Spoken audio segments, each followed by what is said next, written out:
Selamat pagi, saya di Keladelaya, perwakilan dari kelompok kami, yaitu kami beranggotakan 4 orang. Yang pertama, Christian Stefan Jericho. Yang kedua, saya di Keladelaya. Yang ketiga, Francisca Lestari. Yang keempat, Junisia Dea. Materi yang akan kami sampaikan yaitu mencangkup tentang keputusan. Beberapa poin di dalam keputusan yaitu persiapan keputusan, pengambilan keputusan, kebenaran moral.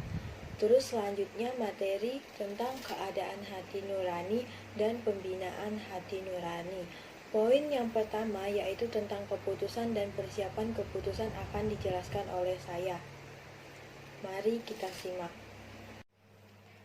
Saya akan menjelaskan materi tentang keputusan dan persiapan keputusan. Pertama-tama, saya akan membahas apa itu keputusan.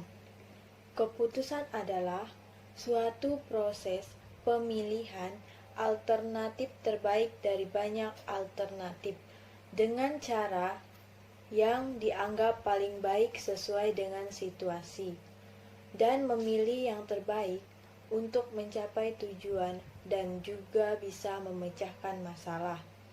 Untuk itu, hal pertama yang harus dilakukan dalam pembuatan keputusan adalah memahami masalah yang sedang dihadapi. Sehingga dengan kita memahami masalah yang dihadapi, kita dapat mengambil kesimpulan dan membuat keputusan yang terbaik.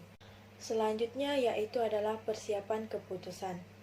Di dalam mengambil suatu keputusan, pastinya harus ada pertimbangan-pertimbangan dalam mengambil keputusan agar tidak salah dalam mengambil suatu keputusan. Maka persiapan itu sangat penting untuk kita lakukan, yaitu beberapa hal yang harus dipertimbangkan dan diperhatikan dalam pengambilan keputusan. Yang pertama yaitu kita harus mempertimbangkan akibat dari keputusan yang akan kita ambil. Kedua, kita harus saling memahami dan menghargai pendapat orang lain atau masukan dari orang lain. Yang ketiga, saling memahami apa yang sedang dimusyawarahkan untuk diambil keputusan. Yang keempat, tidak memaksakan kehendak dalam mengambil keputusan. Seperti contohnya, kita tidak boleh memaksakan kehendak kita sendiri atau kita egois dalam memberikan pendapat, tetapi belajarlah untuk menerima masukan-masukan dan pendapat dari orang lain. Yaitu yang kelima, dipelajari dulu akibat dari suatu keputusan yang akan kita ambil. Jalan keluar yang terbaik diperlukan untuk menanggapi suatu permasalahan. Kita dapat berunding dengan sabar, bijaksana tentang kewajiban moral untuk mengambil keputusan yang terbaik untuk menyelesaikan masalah kita. Yang keenam, sebagai orang Kristiani atau sebagai orang yang beriman, kitab suci dan ajaran gereja dapat menjadi bahan panduan dalam pengambilan keputusan. Nasihat pembimbing rohani dan pendapatnya dapat kita minta untuk kita mendapatkan masukan dari orang lain dan kita dapat mengambil keputusan secara baik, secara bijaksana sesuai dengan kewajiban moral. Pengertian pengambilan keputusan. Pengambilan keputusan adalah suatu tindakan yang menentukan hasil dalam memecahkan suatu masalah dengan memilih suatu jalur tindakan di antara beberapa alternatif yang ada, melalui suatu proses mental dan berpikir logis, dan juga mempertimbangkan semua pilihan alternatif yang ada, yang punya pengaruh negatif ataupun positif. Tidak ada orang yang tidak punya masalah dalam hidupnya, baik itu masalah di keluarga, kampus, tempat kerja, hingga masalah dengan pacar atau teman. Namun, tidak sedikit orang yang memperkeruh masalahnya. Malah depresi bisa datang dan membuat kita sendiri kehilangan minat terhadap apapun sesuatu yang kita sukai. Jadi sebelum suatu masalah membuat kita stres, bahkan membuat kita depresi, berhentilah melakukan berbagai kebiasaan buruk yang dapat memperburuk kesehatan mental kita. Di saat kita mengalami masalah, maka berdoalah saat akan mengambil keputusan dan Allah akan menolong dan membantu kita. Itulah pengertian dari pengambilan keputusan. Dan selanjutnya pengertian dari kebenaran moral. Kebenaran adalah suatu nilai utama di dalam kehidupan manusia, sebagai nilai-nilai yang menjadi fungsi rohani manusia. Manusia dapat mencari dan menemukan kebenaran melalui agama. Agama dengan kitab suci dan hadisnya dapat memberikan jawaban atas segala persoalan manusia, termasuk kebenaran. Sedangkan moral sendiri adalah perilaku seseorang dalam berhubungan dengan orang lain yang mengacu pada kebiasaan dan prinsip-prinsip tertentu yang berdampak kepada kesejahteraan manusia. Kebenaran moral yang baik, contohnya berbicara pelan di hadapan orang tua, menghargai pendapat orang lain, mencium tangan orang tua saat keluar rumah, menunaikan ibadah tepat pada waktunya, dan lain sebagainya. Itulah pengertian dari pengambilan keputusan dan kebenaran moral. Pembinaan hati nurani. Tujuan pokok pembinaan hati nurani adalah hati nurani yang secara subjektif dan objektif benar.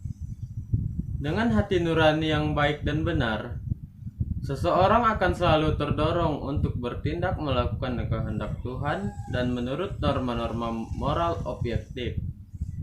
Pembinaan hati nurani merupakan upaya yang hakiki agar manusia lebih mampu hidup dan bertindak sesuai dengan bisikan hati-hati nurani yang bisa dipertanggungjawabkan secara moral. Konsili Vatikan II mengatakan bahwa hati nurani sebagai norma-norma subjektif bukanlah suatu tanpa kesalahan dalam pengambilan suatu keputusan. Bahkan, dari sudut pandang filsafat, banyak filsuf yang mencurigai hati nurani sebagai norma moral subjektif. Filsuf yang dimaksud di sini adalah para filsuf empiris. Mereka berpendapat bahwa subjektivitas sama artinya dengan sewenang-wenang dan tidak bisa diandalkan. Mereka melihat bahwa sifat subjektif yang ditonjolkan terlalu otoriter dalam pengambilan suatu keputusan. Sekian, terima kasih.